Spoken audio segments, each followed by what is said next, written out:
Hello and welcome to the Gonzales Mitchell Show. I'm Clay Mitchell.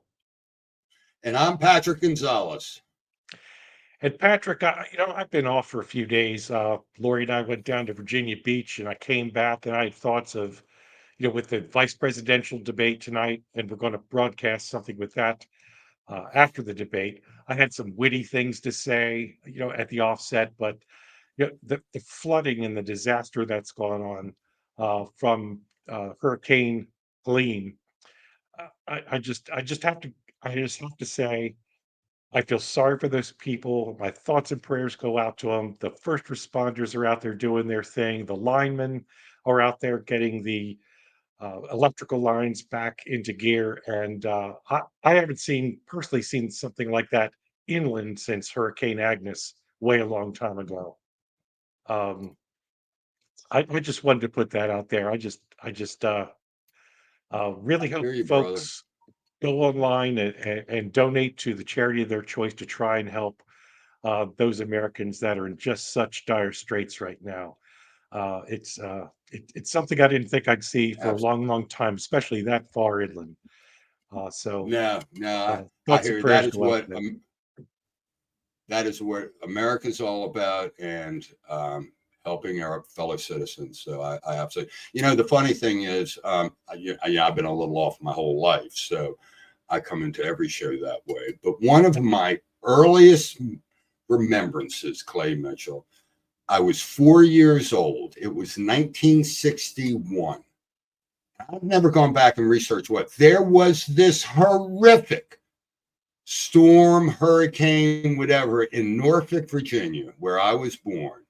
And Mhm. I remember we lived in an apartment somewhere. I just kind of remember looking out the window and just being terrified. Norfolk is vulnerable being on the water as it is, like all of the East Coast. But when Right. I think of the devastation that was caused by Helene, I mean, we knew it last week when they were preparing us for it, that it was category 4 and it was going to be bad. But oh my Lord, it's just the breadth and depth of destruction is unbelievable. And just one quick point, and I heard Sure. someone mention it last night. For political purposes, I do not like hearing any tragedy exploited for political purposes.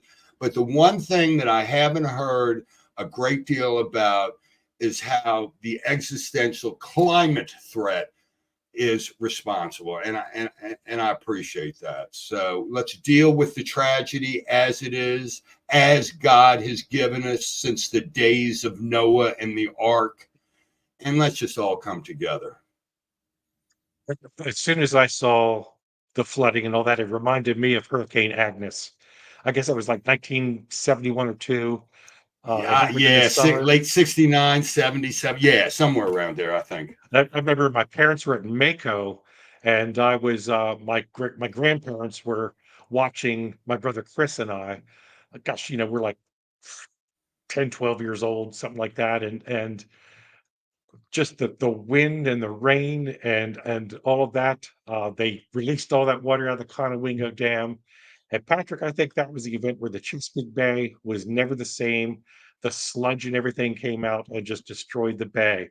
I got a feeling in the middle of the country there with, Western North Carolina, Virginia, Kentucky, Tennessee, that there's going to be a lot of change to the rivers and streams and the lake there too. It's not going to be the same. Oh, It's I too think much so. water all at once.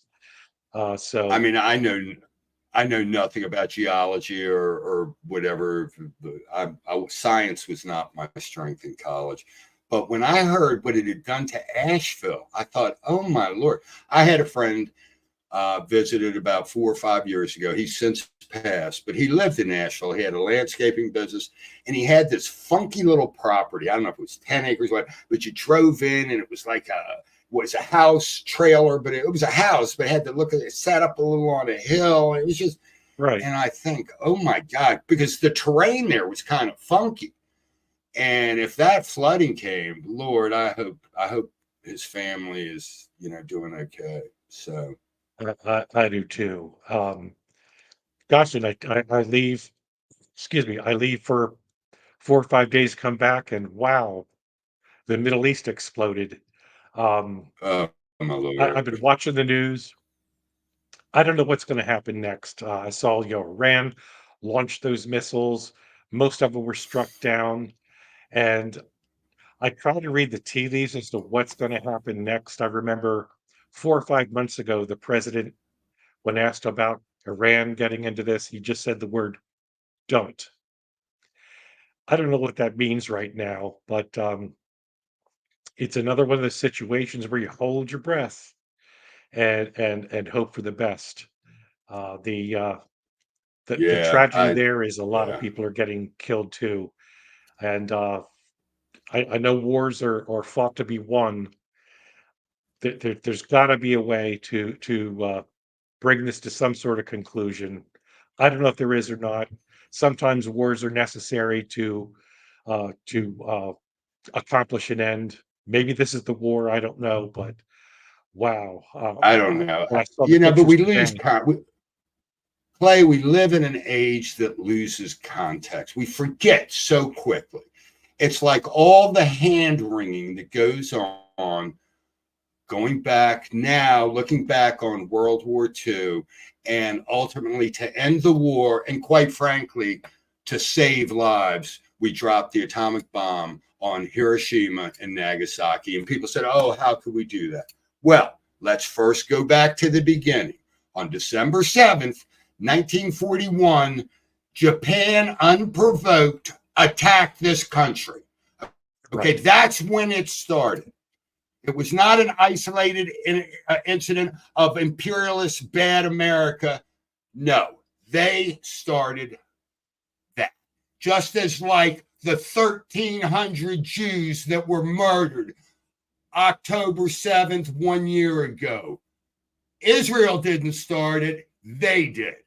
And for the life of me, I don't see how we in this country, and it was the way I was born, the way I was raised. I was taught Dwight Eisenhower went into those concentration camps in 1945 and said, I want millions and millions of pictures. I want them disseminated around the world so this will never happen again. And here we are, not 80 years later. And for the life of me, I don't understand how this country equivocates the way it does on the issue of Israel. Clay Mitchell, I just don't understand it. I think there's a quote that I found early this afternoon. It reminds me exactly on point as to what we're talking about. It was said by William F. Buckley Jr. on television in 1967, and he said, sometimes wars do settle things, although it's unfashionable to suppose that they do. It's a messy way to do it, but it's a way to accomplish things that people want to accomplish. For example, Israeli independence. And I think that's exactly what's going on now. Just like you remember the war in 67 and 73. Once again, here they are put in a position where they have to fight for their very existence and independence. Um, I don't know what else to say about that other than I hope this comes to a conclusion soon. I do too. And I pray for that exact thing. Let's Right. talk about something happy. What's happy? What can we talk about that's happy? Well, show WKRP in Cincinnati. There were WKRP in Cincinnati. there, were- there was a newsman that could Les Nessman, and on every episode, Right. he had a bandage somewhere in his head. Patrick, what's this thing here?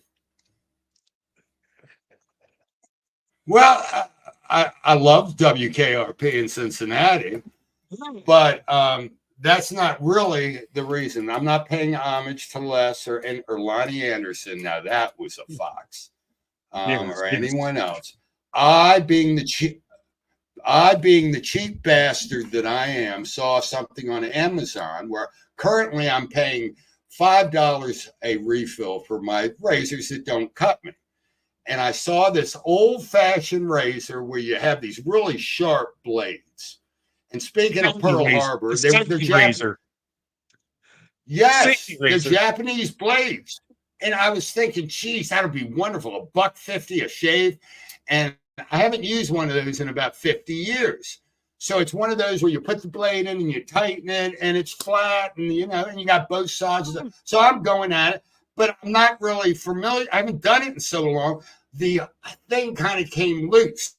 So where the blade was supposed to be kind of got shifted out of position. And I went like that. And I said, what the hell was that? And I had a cut about that big on my chin. It's been bleeding for an hour or so. I finally got the blood stanched. And oh, my Lordy. So it was quite we almost had to cancel tonight.